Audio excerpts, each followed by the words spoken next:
What's going on, guys? Welcome back to the SBM show. We are on show number 4, I believe. We have my amazing friend, Matt Labrie, aka Teo. Teo, do you want to give a quick little intro for yourself? Yeah. One of Sam's best friends. We grew up together, went to school together, played high school soccer. Now I'm currently living down in Los Angeles with my girlfriend, and I'm an aspiring coach. I'm passionate about music and bringing people together for in-person events and finding meaning. Finding meaning, that's a big one for sure. And we don't really necessarily have a structured plot for how we're going to go about doing this kind of episode. Teo is one of my best friends. He's got a lot of really great ideas in his head. He just hosted an amazing weekend for our friend group here in Pismo Beach. So we just did that this last weekend. And we're excited to kind of just get into a little bit of Teo's life and where he sees himself going in the next few years. But usually I bring on people in my industry for this kind of session, but Teo is just one of those guys who I think has a lot of value to be shared with other people.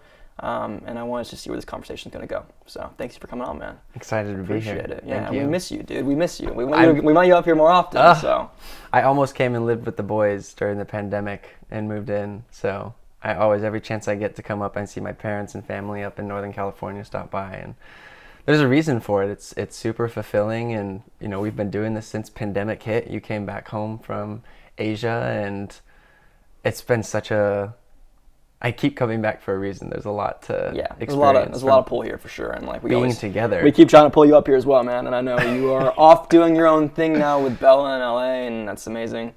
Bella is his longtime girlfriend. Hi, Bella. We love you. Roots are established. Why don't we start there, though? I mean, we can start from the kind of the beginning. So Teo has just been one of those friends where for the longest time, I've been kind of like compass has been doing this. I didn't really have like a north compass. I wasn't really sure what path I was on, and Teo has always been helping me, coaching me along, figuring out what path I'm on and where I'm going. And he's been a massive help for me ever since I moved home in 2020, and then I started Sam Bennett Media. But Matt was one of the guys who really kind of helped me figure out that I wanted to start my own production company, and it's taken me this far so far, and he was a big proponent in helping with that. So I want to appreciate you for that. And two, let's start from the beginning, right? So I moved back in 2020 in what was it, like probably March or April. We thought the world was ending. You had just moved back, or you were in LA, but we got laid off. You got laid off. Yeah, tell me a bit about that, actually. Yeah, so I had gotten laid off from my job, and then was in the middle of taking a pause, came up to spend time with my family, stay with my brother, stay with my dad and mom, and we got this window of time where it was like, what do we want to do? You had already started making videos. I was interested in content and had seen it make an impact on my life and in other people's lives in positive and negative ways, but was really fascinated in the opportunity to utilize it in a positive way. And I remember Yes Theory was something that I forget if you introduced me to it or where that came up in conversation, but YouTube channel of guys who are on a mission to help other people bring their dreams to life and help people to check things off of their bucket list as they also go about this, like checking things off of their own bucket list. And we actually got together to film some kind of project for the Burning Boat, or it was like a video submission. Actually, now that you said that, we did. We got together because we wanted to film some like independent project, like a submission for some kind of about like fear or vulnerability or anxiety. Yeah, I think it was like I remember it was like some kind of 1 minute clip type of thing. They were putting a compilation thing. Yeah, putting a compilation together. I actually don't know if we submitted it. I don't know actually whatever happened to that. But the idea was we would get together, and I obviously hadn't seen you in a while because I'd been traveling in Asia for so long, and this was like peak pandemic too, so we weren't really supposed to be like, seeing many people. So we just ended up, I think, using your stepdad's house, and it was like a vacant property. We ended up just using that as a place to go and film for this like kind of short form submission project. And Teo was my amazing subject, talking about some anxiety that he was dealing with, and I think you've really gone. I mean, you've come up a long way since then. I feel like when it comes to like that anxiety, I don't know if you want to talk about it here on this episode or But that was kind of the beginnings of the idea behind Sam Bennett Media. I was just trying to figure out where I was going, Right. doing like small little projects like that here and there. And that weekend was really a turning point for me, was figuring out that, oh yeah, I really see myself going down this path of like content creation and starting my own company. And I remember coming into that weekend with like I want to, draft up a business model for myself, just whiteboard it out, figure out kind of my clientele, what kind of services I'm gonna be offering. And I think that it really helped me for sure. And I think that weekend was a turning point for both of us for sure. So yeah, I remember we did the project, we shot the film, which actually it turned out pretty good. I remember that being like it was like a very creative kind of narrative about anxiety, which was, at the time everyone was very anxious back then. It was 2020, it was COVID, right? And then we kind of ended up talking about this little small micro project that we like to call Seed Theory, which I don't know if you want to talk about that a little bit. Yeah. So all of this hand in hand is like personal development. It was us coming together and just like brainstorming. It wasn't just the project. There was so much like time for us to just reflect. Who are we? What do we care about? What's the impact that we want to make? And I feel so fortunate just to be sitting here next to you and have you in my life, as Sam is somebody that I identify with just like so closely in terms of like a pretty close carbon copy of myself. Like very close, yeah. People's people. We get energy from being around others. Very like purpose driven, and yeah, like love bringing people together and building community. So put those people in a room for a couple of days, and it was really brainstorming. During COVID, there was just such like a searching opportunity of what do we want, and it was kind of like a blank canvas to paint all over. It was really, and that's the coolest thing about it. There was like so many great like businesses started during like that 2020 COVID time, was because people were like, well, where everyone's starting from scratch anyways, right? Like it was kind of just like a blank canvas, and you got like a hit the reset button. And I think for you and I, that was awesome, because I was living in Asia at the time. Like I didn't know what I was doing yet. Like I was kind of just fulfilling this adventure high that I was trying to just constantly seek. And don't get me wrong, I loved it, but it was not necessarily fulfilling long term for me. And I think moving home was the best thing that could have happened for me. And look at you now. Yeah, here we are. Here we are today. Making the podcast. So something that came out of our time together, it was space where we really got to like unplug, and that word unplug is just like sticking. We lived, like that house was next to a park. Like we spent time out in the park, just like off our phones, and really just enjoying deep conversation, going deep. So Yes Theory, to me at that time, was a bunch of people driven by purpose and impact, the desire to help other people's in their lives, advancing towards their goals, accomplishing things, living a fulfilling lifestyle.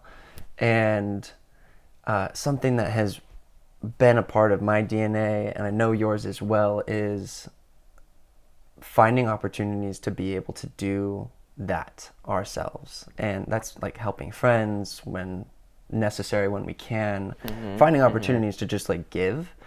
And Seed Theory, I love using plants as metaphors, and there's this philosophy that I have lived by and kept in the back of my mind, is that everything that we do is planting seeds. It plants seeds in our mind, and it plants seeds in those around us, whether they witness it or not. They witness the byproduct of our actions, our thoughts. They like reinforce themselves. So you don't always get to see what happens after you plant a seed, but just simply being conscious of the fact that you're planting seeds with everything that you do. And you have to trust in the fact that some of them will blossom and some will grow. And you have to also accept, I may never get to see what ends up growing from that, but simply just believing and understanding this concept, it increases your like self-awareness. It's like the impact of your words and your actions on yourself and those around you. Just kind of like living more consciously. And so Seed Theory, I think it's exactly that. It's living more consciously. Yeah. I think that's that could be like honestly the motto of that project. And I think that's what like brought us together that weekend for sure, was just to live more consciously. Yeah. So With intention. Intentional living for sure. Which I don't know how fast forward you want to go, but I mean, we just did this last weekend. Let's jump. We can just jump right there. Bam. So that was 2020, circa 2020. Obviously, a lot's happened since there. It's 2024 now, right? And Teo's kind of explored a bunch of different things. He's now, he was in yoga for a long time, and he's exploring coaching as well, because I know he really wants to get down that, and we can talk a bit about that too. But I know this last weekend you just hosted this amazing event where we brought together, almost like 25, 30 people together for a weekend in Pismo. And it was called Pismo Unplugged, and basically Teo brought together all of his best friends from Northern California, Southern California, to come for one weekend where we're all just kind of unplugged and we don't have phones. And for someone who's always on their phone, like for work, for whatever, my phone's always on me, as probably most of everyone else's phones are like just part of their body now. It was extremely refreshing to just be not on my phone for the whole weekend. Like I didn't even have my phone was dead. Like I didn't bring my charger. So it was amazing to like just be that away from your phone for so long. Because I can't remember the last time that's happened for me, and he organized this amazing event where we had, activities, and we had amazing campsite, and we had like, I don't know, it was kind of just, I guess just refreshing. Like it was just nice to do something, nice to not have to plan something for my part, because usually I am the planner a lot of times for my friend group as well, like our friend group, and like it's nice to just be able to be told what to do, where to be, participate, and I get to hang out and watch the awesome, Mr. Teo over here just kind of do his thing and bask in this amazing trip he planned. So yeah, I guess I can share a little bit more. So huge shout out to Rachel and Hannah for all the help in making it happen and the planning that went into it. But yeah, it was like part get a bunch of people together that I love to have a fun experience together, and then part retreat. So it was just kind of like a celebration and time off. The intention was to go camping. So music festivals have been some of our favorite experiences over the past couple of years. Going to Coachella, I've gone to Lightning in a Bottle and another one in Florida called Okeechobee, and we camp always.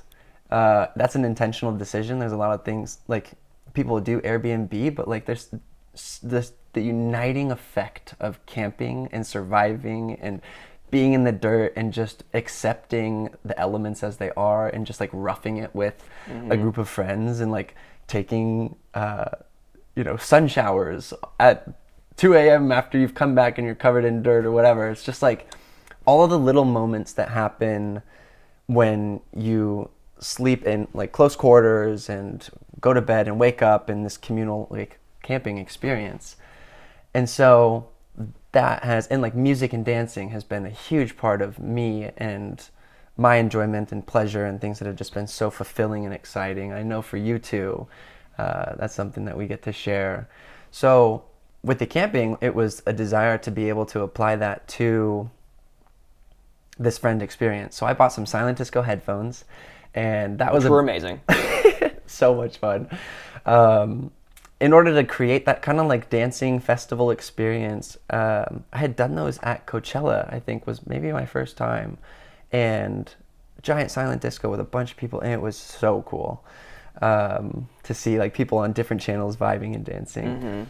And so back to Pismo, the intention was to create an experience bringing people together in nature, somewhere it was easy to be off of your phone and really just spend time with other people together. And something that I'm really searching for, I guess something I've found a lot of pleasure in myself is pleasure and something that's been super helpful in terms of learning more about myself, self-discovery, and moving forward in my life has been talking with friends.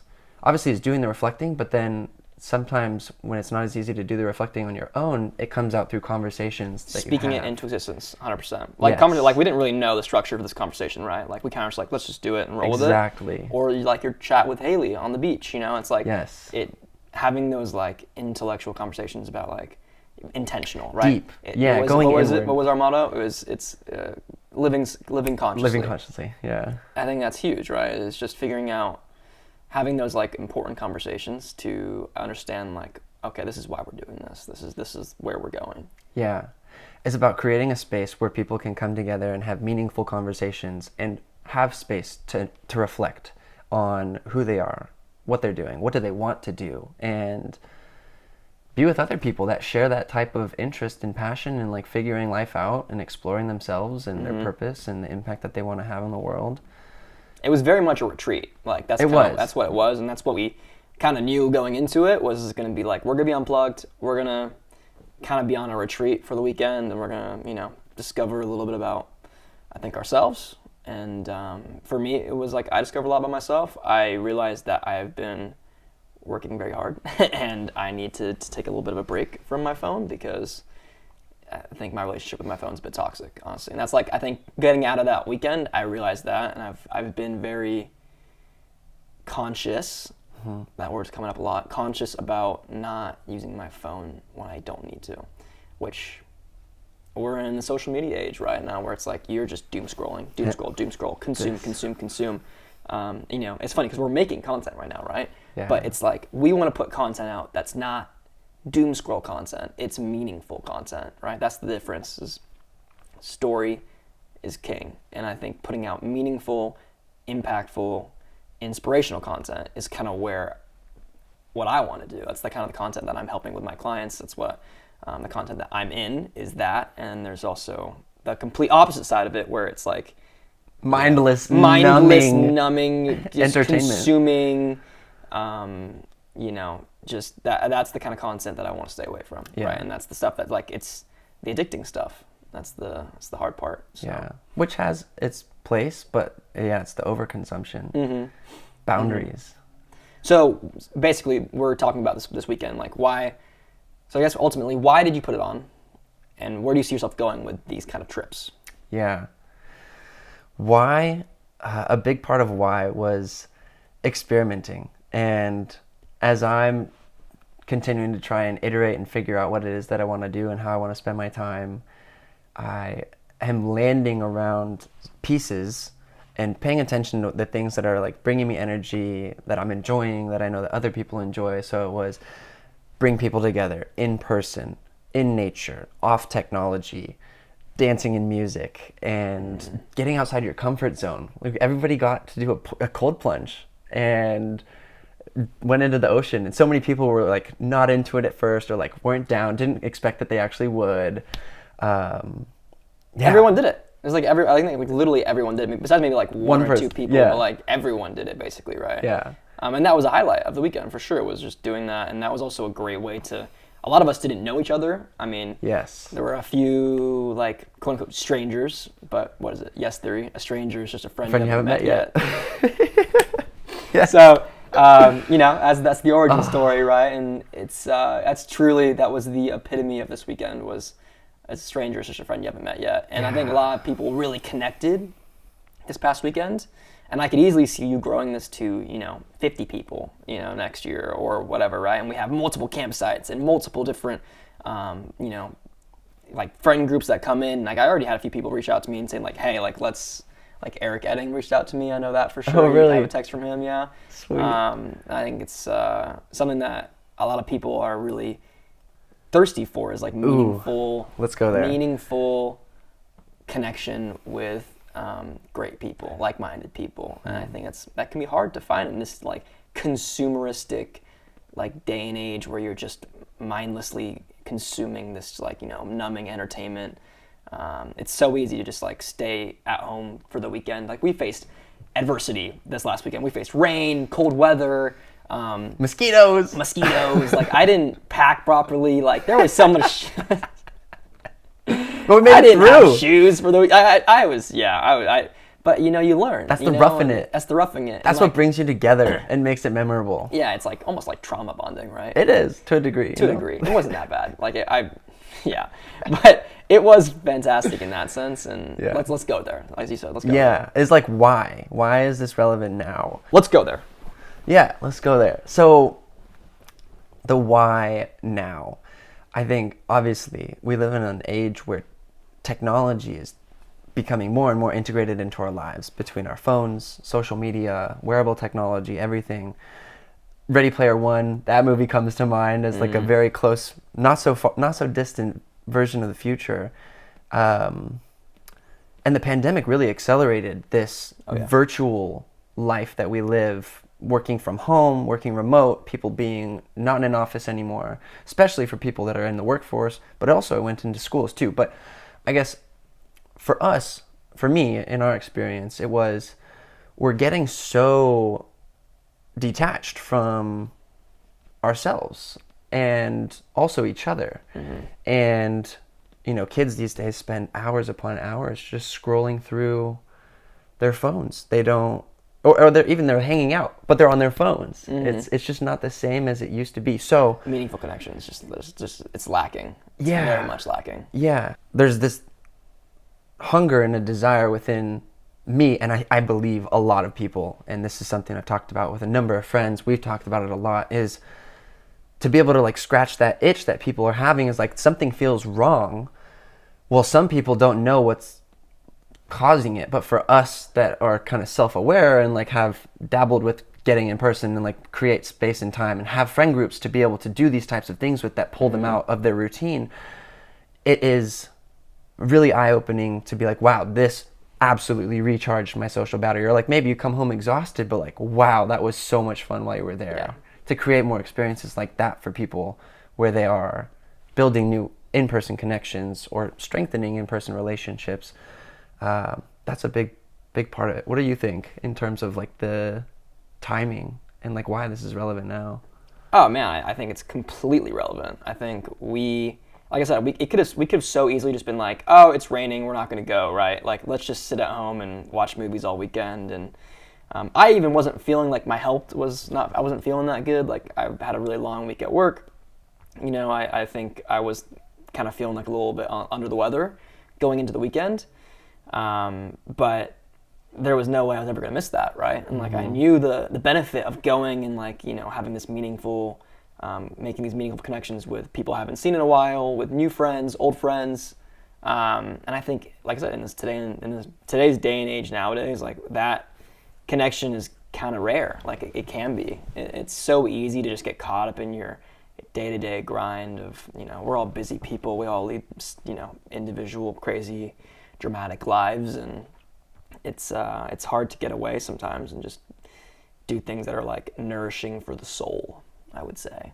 Yeah. So, and I think it takes someone like you who can like identify that this is something that we really need and plan a trip together. Because it's not easy to plan a trip. Like, it takes a lot of work. Like, you sacrifice a lot of hours, time, you fronted a lot of money, and it takes a certain kind of person to organize something like this, to identify that this is something that we really need as a friend group, as a people. I don't know. Like, it's as people that you really care about, like, you want to obviously have a positive impact on them, right? And that's why I respect you so much, and that's why I think this weekend went so well, was because you brought out the right kind of people for it too, right? Everyone knew what they were getting into.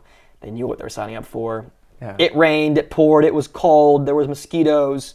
Sam didn't bring the right shoes, but it was like, those were all small little nuances that honestly, I think even made the trip a little bit better, because you kind of dealt with a little bit of adversity, and we didn't mind dealing with it because we all knew why we were there, which was to nourish the soul. Right. I think, right? And it goes back to, it's just like a philosophy, is like, you can't, what would a sunny day be if there wasn't rain?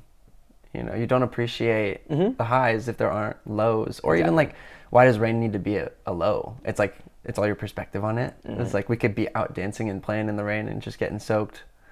That could be fun. Swimming in the ocean with it raining. Like, how often do you get to do that? So the perspective. It's just like the power of your mind is like choosing to believe, understanding that your perspective is so powerful is like such an important first step in really kind of like taking the reins of your destiny, your fate, your experience. So let me ask you this then. So like obviously you just put on this first event. Like where do you see yourself like going with this? Like obviously there's like a need for it, I think, in our like friend group, and I'm sure there's a need for it in other friend groups. I've seen other what comes to mind right now is we've talked about other like kind of people in like our own like inner circles who are hosting kind of similar type of things, type of events, running clubs, for instance, like getting away from like the weekend, binge drinking type of activities where you go out to bars, spend a lot of money, do all this, right? Like I know I follow, or one of my friends from college, Harrison, he just started this thing called Social Shift, where basically they, instead of going out on weekends drinking, they like go to do like ice plunges, or they'll go for runs, or they'll do like activities that don't revolve around drinking. Because I mean, also I know you are currently Sober 2024. Sober 2024, right? Like you're not drinking this year, which I think is amazing. And I did that in 2022, and this was fantastic. It was just like you just don't revolve your socializing around alcohol, which for a lot of us is non-existent because a lot of us, we drink to socialize. That's literally they go hand in hand. So maybe talk a bit about that, right? It's just why did you decide to do that? And then where do you see yourself going with this kind of, I guess, and I'm stealing Harrison's thing, but social shift, right? Is like the idea of is how do you shifting the mentality of from the drinking weekends to like meaningful, like I guess adventure, like meaningful conscious excursions, conscious living, right? Yeah, it's been a journey, and it really kicked. I mean, I've been searching since college. What do I want to do? What am I going to do with my post-grad job? And COVID though really helped, and utilizing the time that I had in isolation to explore and try and figure out further what I wanted. So talk about social media. I guess I'll answer this in like my path to where I am today is one of the milestones that happened for me. I came across one day on YouTube somebody's channel that was talking about a dopamine fast, and watched 3 of his videos. He had this series. He was talking about what a dopamine fast is. Ended up doing a dopamine fast for 24 hours, which was when you wake up to when you go to bed, all you can do basically is drink water, and you're supposed to isolate. So I stayed in my room. I had my own bathroom there. I closed my blinds and don't write, don't journal. Obviously you can think, can't stop that, but like didn't talk out loud. And I spent that time originally when I started, and I was like, okay, I'll meditate. And I just like sat and stared at the wall. And I was like, this feels unproductive. Like, how can I'm allowed to think. So like, okay, what do I want to think about? And then started like building a routine. I was like, what do I want my new routine to be? And like things that I've wanted to do but hadn't been. And then I quickly found, I was like, there are themes within these things I want to start doing: health, relationships, how I'm spending my time. And I was like, what are those that these are grouped under? I was like, that's my values. And I'd heard other people talk about the importance of understanding your values. And when you have that established, it makes it a lot easier to make decisions in life that align with who you are, because you filter it through your value system. Is like, does this add to or take away from, or getting me closer to or further away from living in alignment with my values? Makes it plain and simple. So landed on health is number one. I'm a big believer in the quote, you can't pour from an empty cup. It's like, if you're not taking care of yourself, you won't be here to be able to take care of others and give. Yeah. So health, mental, physical, it breaks down. And then there's relationships, all kinds: intimate, best friends, challenging ones, family, and then impact. And those were like the 3 main buckets, and they have a bunch of subgroups under them. And doing that exercise really helped me understand like what mattered, and like was just a continuation of, I think that happened after we had done the experience up at my stepdad's house and everything. So it was just continuing to do these exercises and experiences of like, what is important and what do I want to do, and how am I going to live a life in alignment with what I care about. fast forward, did another exercise with Bella's mom. Girlfriend's mom is also a life coach.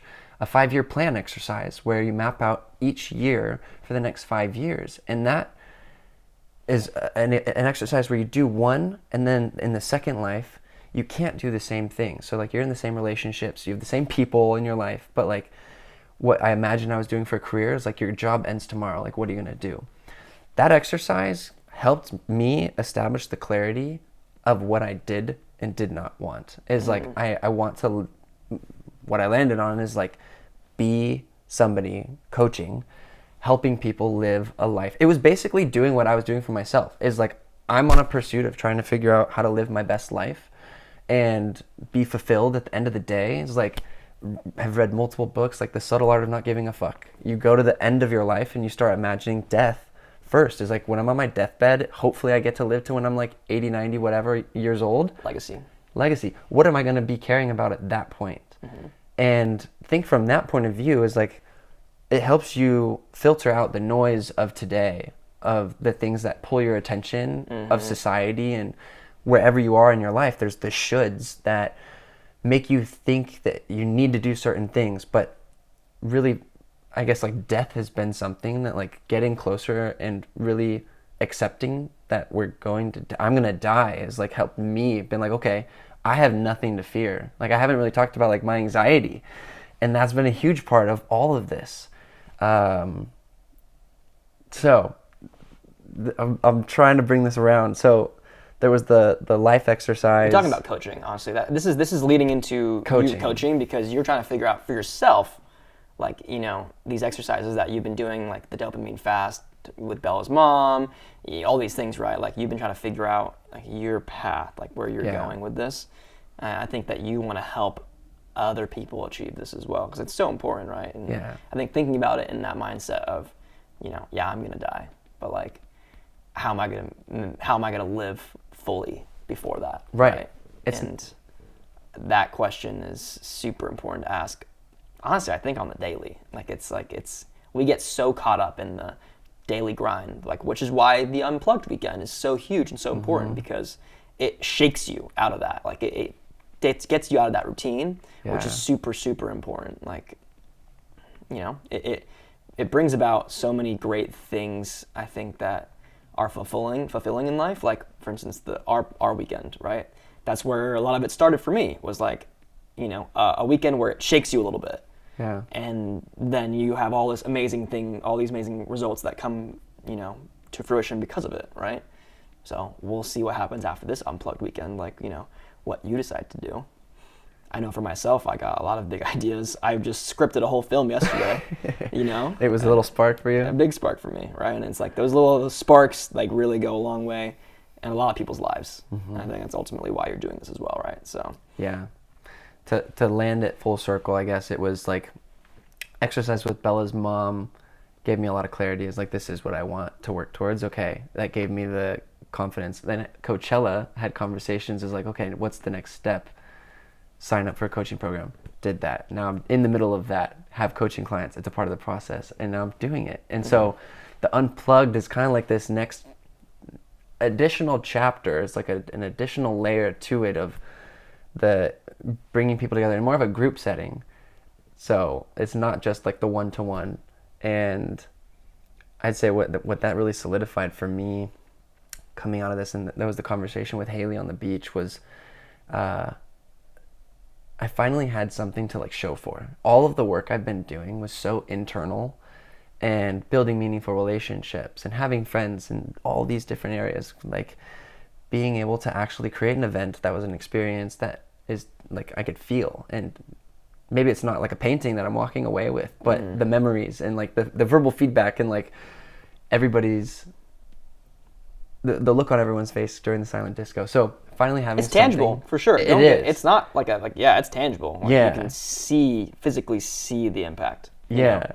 Having that, it was just like something I felt proud about, and I was thinking about. I was like, it's been so long since I felt so proud and felt like a leader again. Used to play soccer, haven't had that in my life. So it's like so much of my identity I've been growing away from with like the end of school and soccer, the things that were provided to me from that structure that I haven't been getting in a corporate environment in my job as a recruiter. So it really just like, I don't know, like cemented it in me, like tattooed it on me as like, this is what it is. Like, this is what you're good at. This is what you are meant to do. And yeah, kind of, it's just very reaffirming. Reaffirming 100%. I was about to say, that's like exactly, it's like a vote of self-confidence for who you are, you know? And identity is massive, right? And I think that's like the big thing is like you were trying to figure out. That's why this is our second take, by the way, because you couldn't intro yourself, right? And that's, I think that speaks volumes right now, right? It's like, if you can't intro yourself, like, you gotta know who you are, and I think you really are figuring out who you are now. So I'm very, very proud of you, my guy. In the life coaching, there's this term. It's called the messy middle in times of transition, and I feel like I'm in the messy middle, and it is like you're in between identities, and you're trying to figure out what the new ones can be. So, yeah. I love it, dude. I love it. I have some questions for you that are just gonna hopefully open up the box here. Pandora, let's see it. Pandora's box, yeah. So, film is obviously what you're doing. Yes. Purpose is something that we talk a lot about. I know that you're very purpose-driven. Fear is something. So, I'd say a big next chapter I love is like normalizing the human experience, the things that all of us feel but we don't necessarily like verbalize and talk about and share because we're scared of maybe self-judgment, the things that we judge ourselves for even thinking or feeling, and then fear of sharing that with other people and judgment there. So I am curious if you're willing to go there. You know, I don't know where you're putting this out to, but like, talk to me about fear for you right now. Is there anything that's top of mind in terms of like your fears in this moment of life? It's honestly a major driving factor. It's like a motivator for me, honestly, is fear. I'm not scared to fail. Like, that's not like a thing I'm like scared about. I think my big thing is I'm scared to disappoint people. That's like I've told so many people this. I think we've talked about it. I hate disappointing people. It's like my absolute like biggest fear is letting people down. And I take that with my clients, I take that motto with my friend group, I take that motto with my family. It's like, I hate letting people down. And using that as fuel to, you know, propel me forward in business and life and relationships, I use it to my advantage, but it's also impossible to always come out on top, right? Like, you're gonna fail. Like, I've failed many times before, right? And it sucks, it puts me in my ass, and I hate failing. Like, I do. Like, I hate disappointing people. But I think when you do fail and when you do disappoint people, like, you learn a lot from it, right? And it's like, you gotta keep pushing the envelope. Like, I just hosted my first film festival last year, right? Yeah, you and that could have been a total crapshoot, right? That could have just gone that could have gone horribly.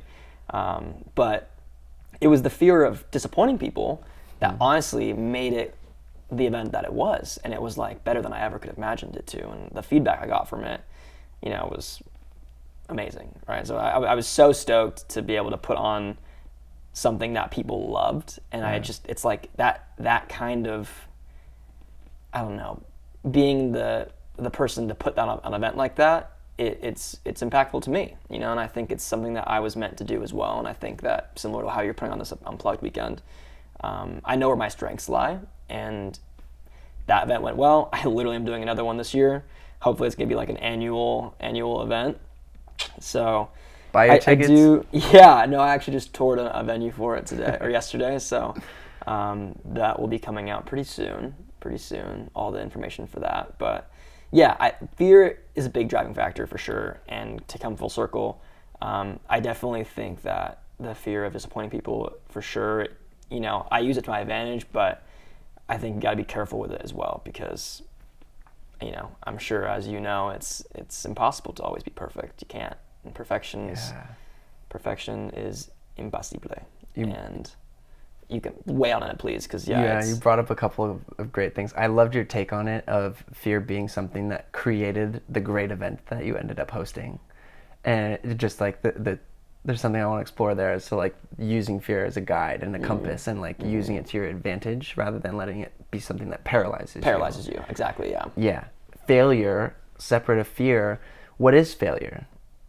And I think that, like, for me, school, you literally have an F as a grade. That's failing classes. And I got really good at understanding, okay, A's, B's, I need to do these things, give me the assignment, and I'll get an A and pass. And, like, it instills in us this fear of, it did in me, like, I did well in school, of this fear of failing, but it did not promote a learning mindset, which I now view as the key to being somebody that's able to successfully just, like, roll through life and just, like, take whatever is coming.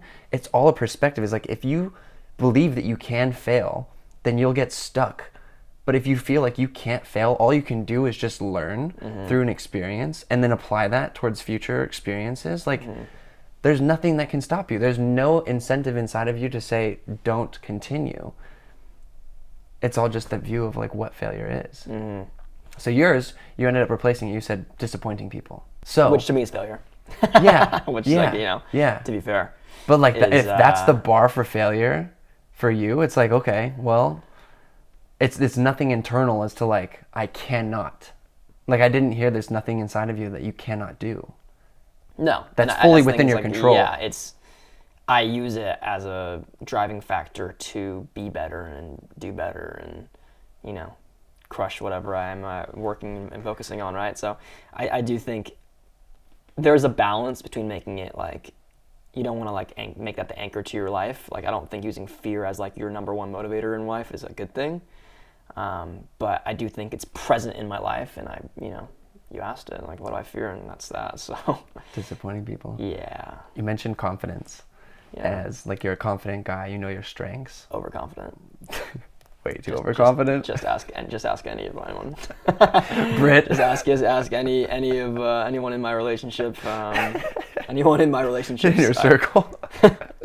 No. What was it? I think CJ called me an overconfident sandwich the other day. Something stupid like that. I'm like, yeah, well. No, not over. Confidence is beautiful. What do you think has helped make you so confident in yourself? And what has that done for you?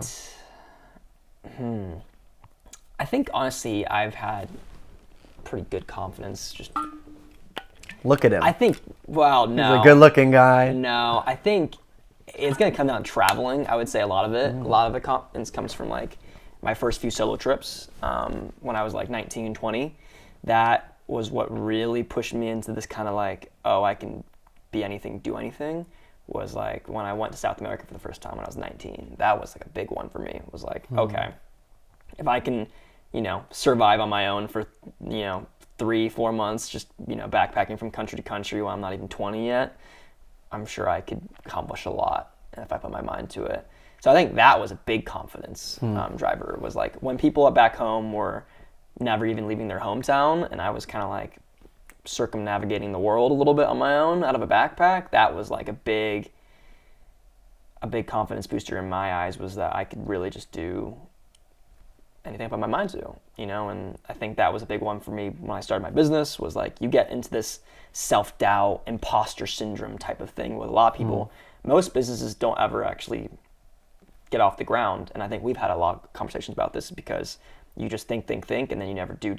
Like, there's no action and the reason why there's no action is because you're just doubting yourself. Like, fear of failure. Fear of failure. Exactly. I'm going to get rejected. I don't know what I'm talking about. Exactly. And I think, to me, like, doing that, like, traveling was a big pat on the back saying, like, yeah, like, you could fall on your ass, but, I have this to show for, and I was able to do this, and I come back to that a lot, honestly. I'm curious to trace this down. Even traveling. Before that? Yes, we're going to go all the way back. So you went on a trip internationally, solo, to travel South America. Not a lot of people have done that, and not a lot of people would or would want to. Like, what even instilled the confidence to be able to do that? What's funny is I actually know the exact answer for that. There's a YouTube channel called Sailing La Vagabond. SLV for short. And I was obsessed with these guys for a long time. I still kind of am. I still follow them. But they live a very uncanny lifestyle, and they live on a sailboat. And back in the day, like when it was like 2018, they were circumnavigating the world, and they were like in their 20s or whatever. They were young, and just seeing how they lived their life. Like they didn't have a 9-to-5 job. They didn't, they weren't living in a town trying to raise a family or anything like that. Like they were just purposefully like making videos, making content, living on a sailboat, like traveling the world. And it really opened my eyes up to like, oh, this is not like seeking this kind of like step-by-step life, like, the white picket fence type of lifestyle where you go to school, you get a girlfriend, you propose, you get married, you have kids, you work until you get your 401k, like all this stuff, right? Like I realized while watching them that like that doesn't necessarily need to be your life. The shoulds. And that was a big, like breaking that barrier was huge for me, was watching and following them. So like they were an inspiration for me. And it honestly led a lot into like the content side of me. It was because I was consuming content from them that I was like, wow, this is like inspiring me. How can I do this for other people? Or how can I, turn this into my life? Because they're making this, they're making like a really, really cool life for themselves. And like now, like look at them, they have like 2 kids. They just bought a new boat. Like I think they got like 2 million subscribers on YouTube now. Like they're making a killing out of what they're doing. I'm sure they would appreciate hearing the story if you did share it somehow. Riley, Elena, what up? Big fan, big fan. So yeah, I think that was a big one for sure. And also my family, like we grew up traveling. My parents are European, so I think I was raised a little bit different than most American families, probably, I would say. I was traveling a lot as a kid growing up. I lived in England for a few years, so that was like a big thing as well, was like my family was kind of all over. So I was introduced to it at a young age. Which eventually that's my kids are gonna do that too. Like I'm gonna drag my kids around for sure because I think it instilled a lot of great values in me. So that's probably before even that. But yeah, when you really track it back, parents too. Parents for sure. No, I mean they're your like number one teachers, right? Like they're there with you, and we were lucky enough to have parents with us for a long time. So yeah, I would say definitely they've instilled really good values in me. Yeah. So yeah. That's awesome. Thanks, man. Yeah, great question. Yeah, I think it speaks to it. It's just like we are a byproduct of, obviously, it's like the Legos. Like we're just constantly building experiences and it creates this. We're a byproduct of our parents, for sure. The apple does not fall far from the tree. Or if people that don't even get to be raised by their parents, is like the figures. We're a byproduct of our past and our relationships, the experiences that we do and choices that we make. And I think it's just like, understanding that's what all this is about. Like Pismo Unplugged is okay. Like how can we create those types of experiences, conversations, relationships to instill confidence in people, in ourselves, is like to get outside your comfort zone, to be doing something that you didn't believe that you could, like going to South America, like whatever it is. It's that yes theory mentality. 100%. Yeah, it's just like right. It's breaking free from the societal norms, I guess, of like exactly doing that like roadmap, right? Of like what you should be doing versus like what society thinks you should be doing versus what you really owe it to yourself to do, because that's not who you are. Right. And I knew that's not who I was. That's why I took off South America. Right. That's why I didn't get a job right after college. I went to Asia, and I was so on this idea of like I don't want to be like everybody else. No corporate Sam. Being different. No corporate Sam, bro. I was like so far from that. I was like I want to be different. You are different. Thanks, dude. Let yourself be different. Yeah. It's like the box. It's like society has created this box and like we fit ourselves into it and people stay small within it, and it's like realizing that it's okay to go beyond it. And it goes back like self-limiting beliefs is like where are the boundaries of what I can do, and like anybody can do anything. Before somebody did something great, like nobody had done it, and then somebody all of a sudden just like envisioned it was possible and then did it after trial and error. I'm actually reading a really good book right now called 0 to 1. Have you ever read that? I have heard of it. Yeah, it's from the PayPal founder, and it talks about like it's basically about innovation and going from like 0 to 1 versus 1 to 2. How to innovate, like design thinking. Well, you can't really figure out how to innovate. It's kind of like you got to read the book. It's super interesting. It's super interesting. Bella's mom was just telling me about a book. Sounds like a similar concept. Is like how do revolutionary products come about? And it's like people sitting around in a room and like what if this was possible? And then it's like, okay, let's try and like make that happen. And it's like, that's the importance of like visualizing, because you can't create, it's really hard to just like stumble upon something new. And so how do you get there is like by visualizing something that you want or would be like nice to have, an ideal improvement.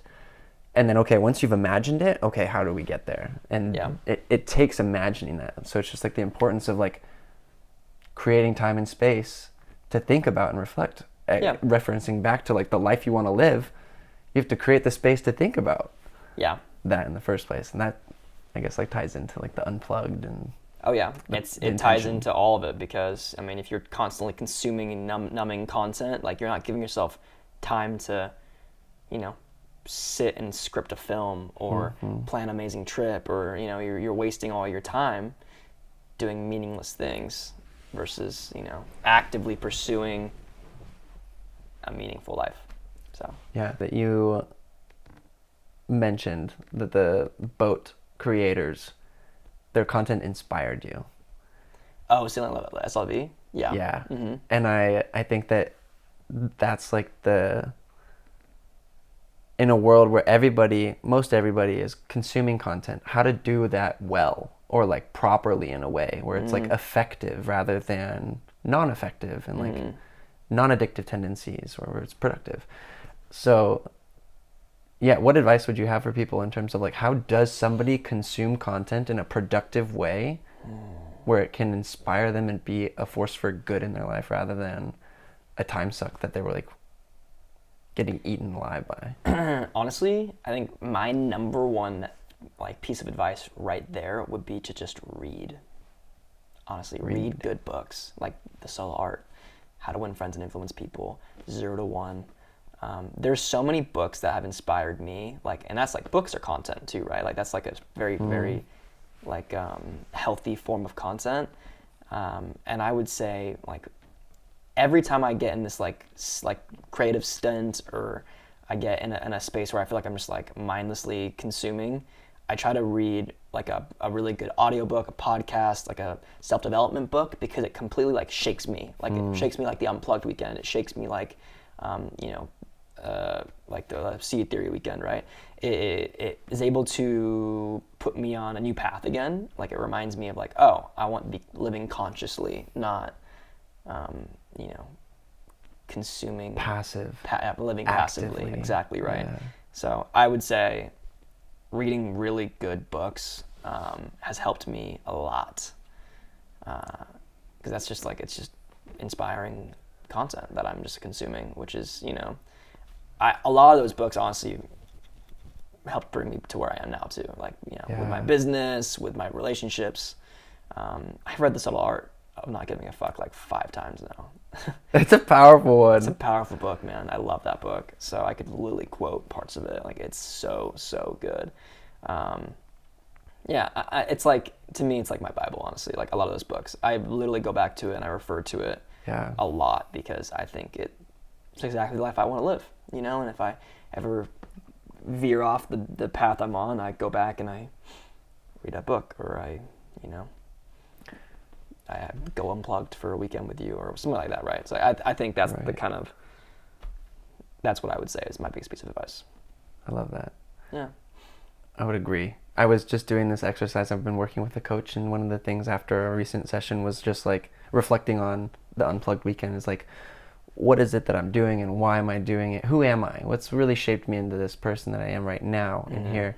One of the things that came up was like the books and the content that I'd consumed, and the books that have shaped me the most that I could recall is like How to Win Friends and Influence People. It taught me so much about communication, sales, psychology, behavioral psychology, and Atomic Habits is another one. Atomic Habits was a good one. Don't even get me started on that. Yeah. The Subtle Art of Not Giving a Fuck, and the 4 Agreements, which I remember being like a woo-woo, like out there. I don't know if I agree with everything in that, but there was chapters about like the power of your word really stuck with me from that. It's like a mom that's stressed out from her day, her child was singing, and then all of a sudden the mom's like, stop singing, you're a terrible singer. And then she like never sang again.